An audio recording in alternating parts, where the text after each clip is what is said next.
Much of the rainwater that falls on Providence's east side between Hope Street and the Blackstone Boulevard is channeled into underground pipes and ends up flowing into an above-ground stone channel that begins right next to the Lincoln School.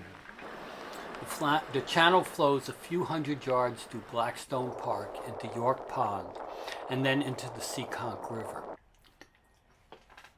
On a dry day, there is only a trickle of water running from the pipe to the sea.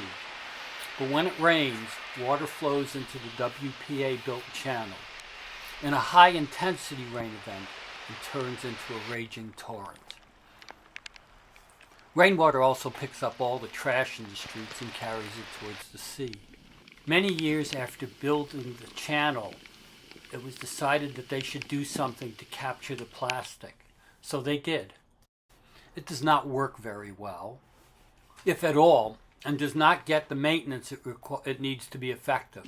For this story, the key factor is that the structure works like a dam at times of very high flows, and several times a year the rainwater comes so fast that it flows over the walls and is causing a major erosion as the channel approaches York Pond.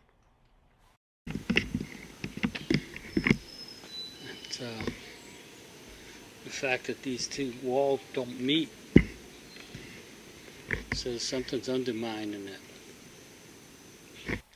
York Pond is almost beyond the reach of this short video, except to say that it is a wildlife haven with all sorts of silt, pollution, and sea level rise issues in this much-loved spot.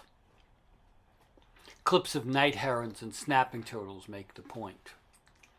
Over the last 6 months, it appears that it overflowed once, and it has come somewhat close to overflowing a second time.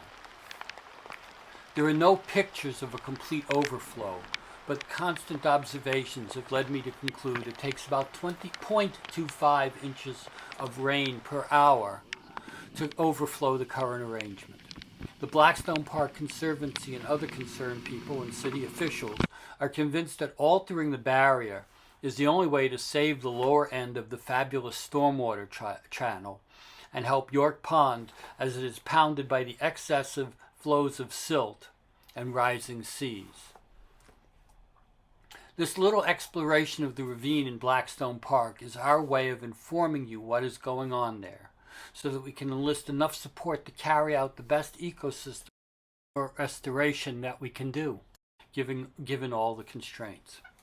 If you want to get involved, the contact details are in the credits.